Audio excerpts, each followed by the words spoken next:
yang baru, bagai emas yang murni akan membentuk bencana hatiku.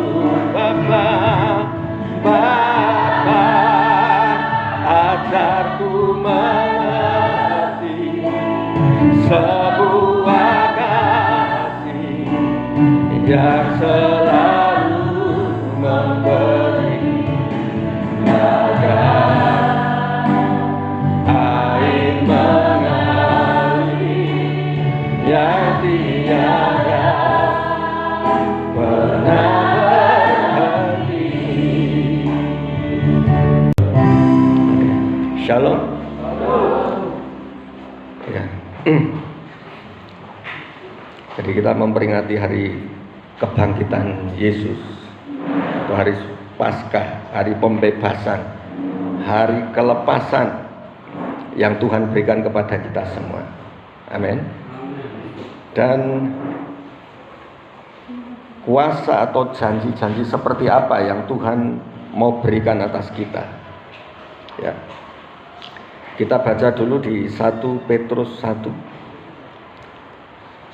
1 Petrus 1 ayat 3.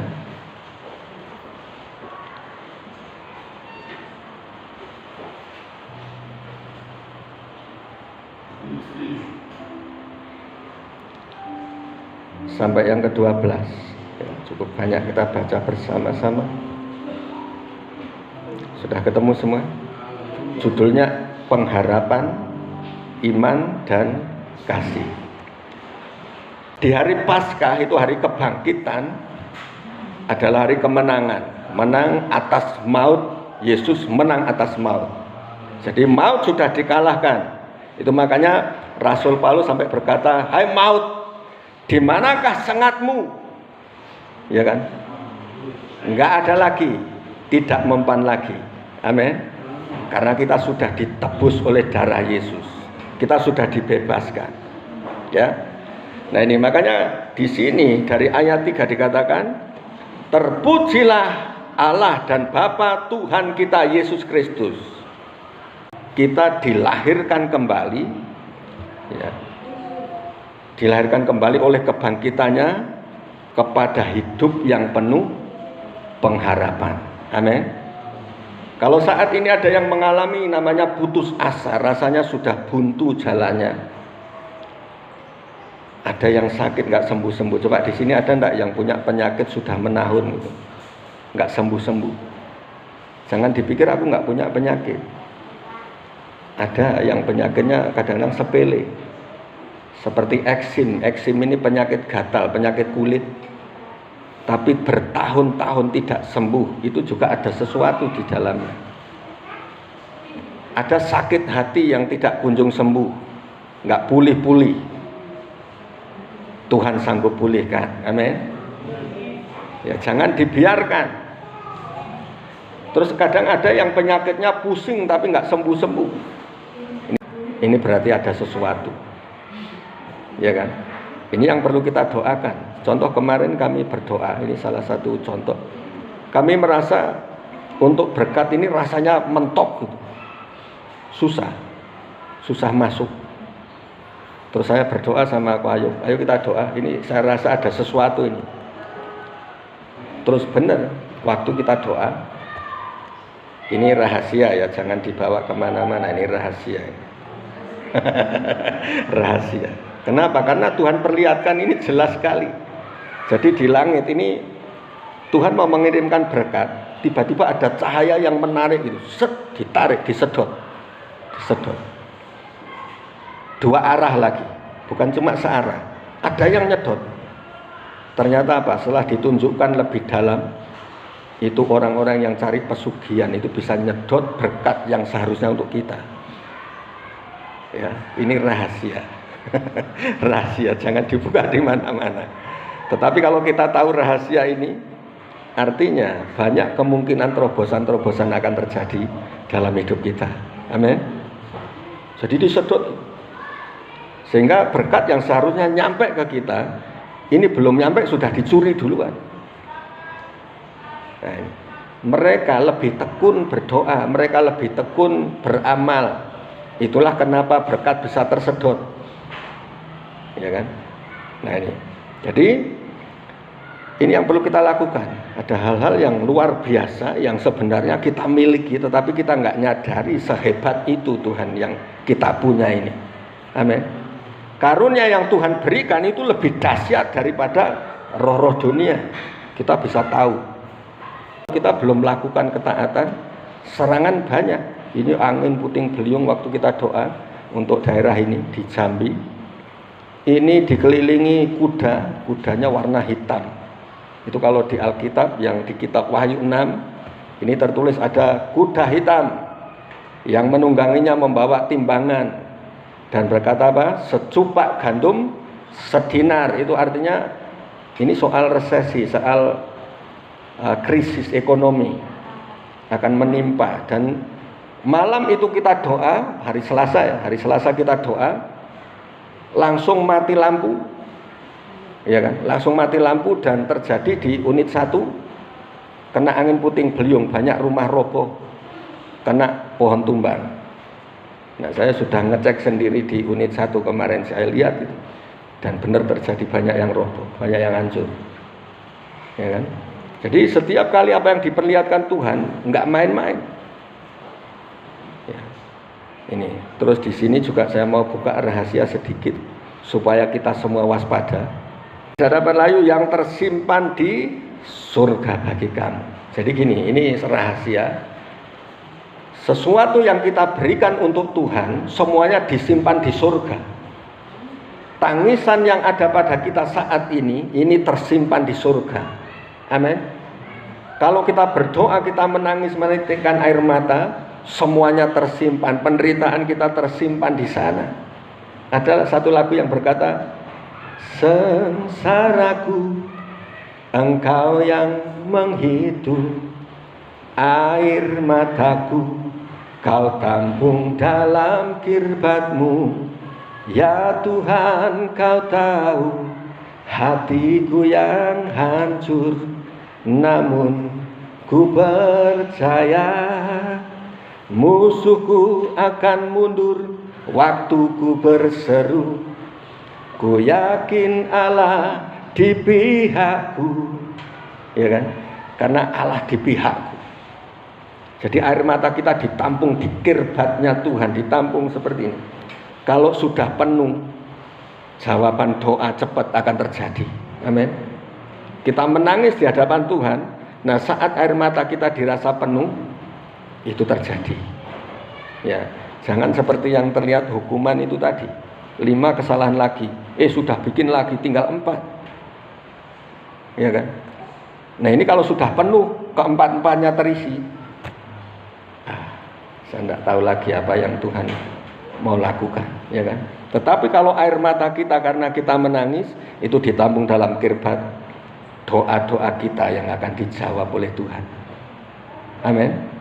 Sesuatu yang kita kehendaki, yang kita inginkan, itu yang terjadi dalam hidup kita. Nah, ini. Nah, ayat 5 dikatakan, yaitu kamu yang dipelihara dalam kekuatan Allah karena imanmu, sementara kamu menantikan keselamatan telah tersedia untuk dinyatakan pada zaman akhir. Akhir zaman atau zaman akhir? Beda atau sama ini? Akhir zaman sama zaman akhir. Beda atau sama? Oh, beda, ya kan? Kalau akhir zaman, ya artinya semuanya selesai, kesudahan zaman, ya kan?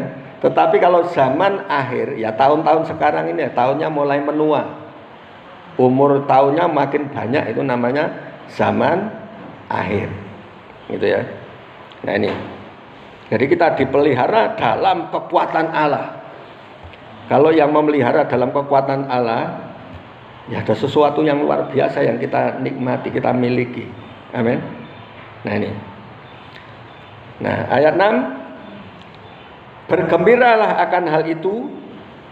Kita harus bergembira. Ada di sini yang masih sedih-sedih, yang lagunya melo, yang aku tak sanggup lagi, sepertinya aduh Tuhan gak sanggup lagi aku hidup. Ya kan, ada lah. Aku tak sanggup lagi menerima derita ini, ya kan? Aku tak sanggup lagi menerima apa? Semuanya, ya kan? Nah ini sudah nggak sanggup lagi Tuhan. Sampai kapan ini berakhir Tuhan? Ini bergembiralah akan hal itu. Bergembiranya karena apa? Bukan sesuatu yang kita terima, bukan sesuatu yang kita miliki. Ya, sekalipun sekarang kamu seketika harus berduka cita oleh berbagai-bagai pencobaan. Jadi walaupun kita dalam pencobaan, Tuhan katakan bergembira. Amin. Bisa nggak? Bisa nggak? Ngomongnya gampang ya, khotbah gini gampang memang, tapi ngalami wah setengah mati nih. Bergembiralah akan hal itu. Sekalipun sekarang ini kamu seketika harus berduka cita. Ya seketika harus mengalami namanya penderitaan, mengalami aniaya, mengalami sesuatu yang berat dalam hidup kita. Tetapi firman Tuhan katakan bergembira. Kalau kita mengandalkan kekuatan kita sendiri, itu tidak mungkin. Tetapi saat kita berharap, berserah sama Tuhan, itu pasti bisa. Amin. Ini ada lagunya ini, coba. Karena kenapa saya pakai lagu supaya gampang diingat. Yang dikatakan gini, kesukaan yang dari Tuhan, kesukaan yang dari Tuhan, kesukaan yang dari Tuhan, itulah kekuatanku. Kalau ada kesukaan yang dari Tuhan, itulah sumber kekuatan kita. Amin.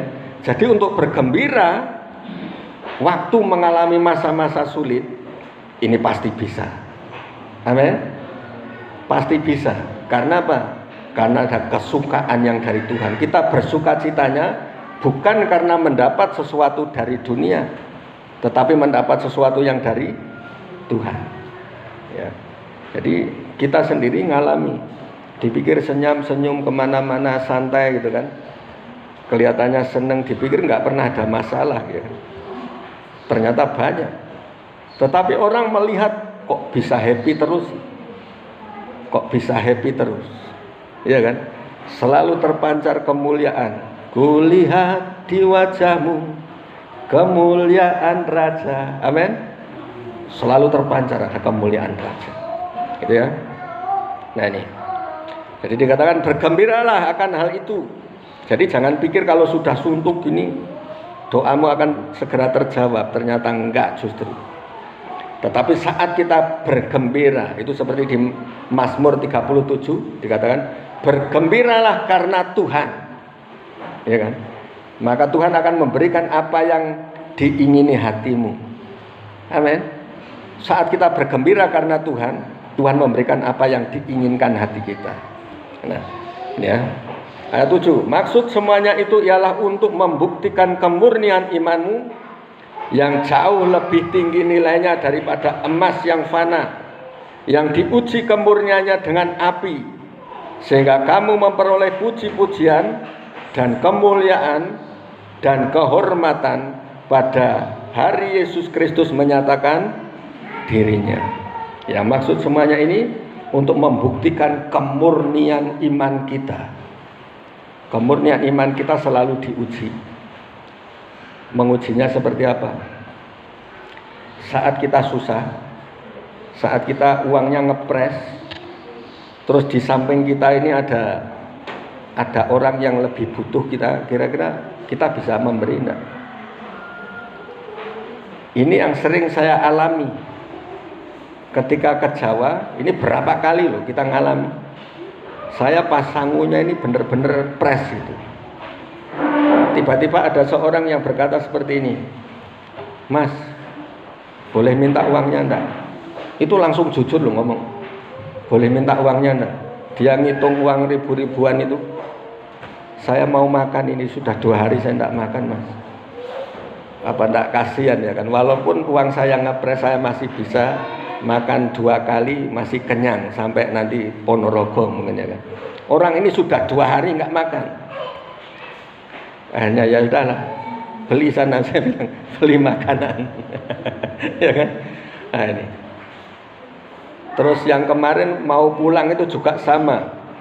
Pulang dari Ponorogo, kejadian yang sama. Waktu ini sudah ngerti, kita ini keuangan sudah mepet itu. Ada orang dari anak pondok pesantren mau ke mana itu? Jambi ke Tungkal atau kemana? Ke Tungkal. Nah terus ini pun nggak punya uang. Oh kasihan sekali.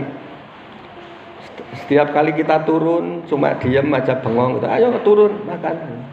Akhirnya ikut makan. Mau ke kamar mandi aja celingak-celinguk gini. Mau bayar yang ke toilet itu aja nggak ada uang sama sekali. Waduh. Ya jadi kenapa pas kita yang mepet selalu Tuhan tunjukkan yang seperti ini. Untuk membuktikan apa? Kemurnian iman kita. Amin. Dibuktikan kemurniannya, berani berkorban atau tidak. Karena banyak orang yang gini, ini perbedaannya antara nafsu dengan kasih. Kalau kasih ini mengorbankan dirinya, mengorbankan kepentingan dirinya untuk kepentingan banyak orang. Itu kasih. Berani korbankan dirinya untuk kepentingan semua orang. Tetapi kalau nafsu itu mengorbankan orang lain demi kepentingan diri sendiri. Ini kebalikannya. Ya. Nah, yang kita miliki yang mana? Ya kan? Nah, kalau kita sudah dinilai murni di hadapan Tuhan, kalau hati kita sudah murni di hadapan Tuhan, ini yang akan terjadi. Nah, kita akan memperoleh puji-pujian dan kemuliaan. Memperoleh apa?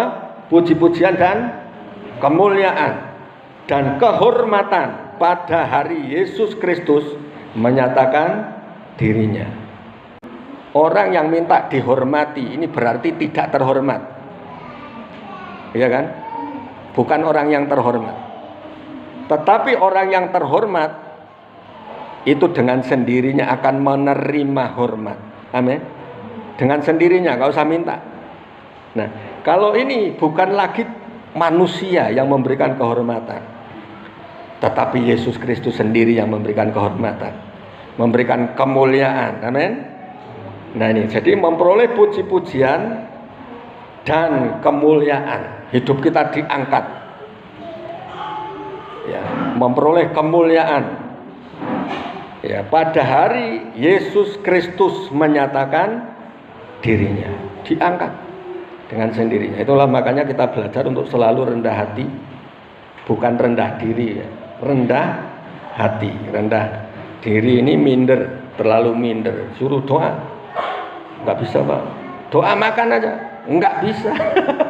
Doa makan nggak bisa, terlalu rendah diri soalnya ya kan. Kalau rendah hati ini walaupun bisa, nggak terlalu pamer gitu namanya. Rendah hati, amin. Ya ngomong kalau bisa lah gitu. Itu ya.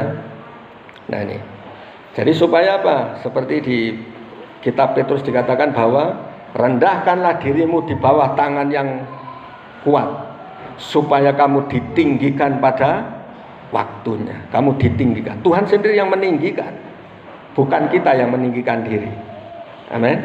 Nah ini, ya. Jadi dikatakan, sekalipun kamu belum pernah melihat Dia, namun kamu mengasihinya. Kamu percaya kepada Dia, sekalipun kamu sekarang tidak melihatnya. Kamu bergembira karena sukacita yang mulia dan yang tidak terkatakan.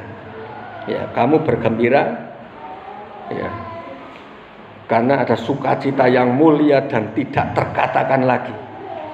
Nah, saya sering mendapat janji Tuhan yang seperti ini. Aku akan memberkati engkau dan membuat engkau sendiri akan tercengang-cengang. Artinya membuat kita ini sampai gini kepikiran, kok bisa ya? Ya, selama ini tidak terfikirkan ya. Kok bisa ini terjadi? Amin. Kita akan lihat ke depannya, siapa yang melakukan dengan setia, siapa yang mau dimurnikan, Tuhan akan angkat hidupnya. Amin. Akan terlihat nanti, nggak lama. Ya, setahun ini atau tahun depan Tuhan akan nyatakan. Itu ya. Nah ini, saya kira inilah. Sebentar lagi kita perjamuan kudus. Jadi kita persiapkan hati kita dibawa kepada hidup yang penuh pengharapan. Nggak ada lagi yang namanya putus asa. Tidak ada lagi yang namanya terlalu berat. Ya kan? Terlalu berat atau musuh kita terlalu besar. Nggak ada. Ya, kadang-kadang seperti ini. Ada satu kata-kata mutiara. Bahwa ombaknya tidak terlalu besar. Ombaknya sebenarnya nggak terlalu besar, tetapi kenapa kita bisa rasakan goncangannya yang begitu besar? Bukan ombaknya, tetapi perahumu yang terlalu kecil. Perahumu, artinya apa? Badai masalah hidup tidak terlalu besar, yang kecil itu adalah hatimu, imanmu. Itu yang perlu dipersiapkan. Saat kita memiliki pengetahuan yang benar, iman kita besar, maka tidak ada katanya bahwa masalahku terlalu berat. Amin. Tapi saat iman kita besar, kita bisa katakan tidak ada yang mustahil lagi. Tidak ada yang mustahil, semuanya bisa. Ya. Oke, saya undang untuk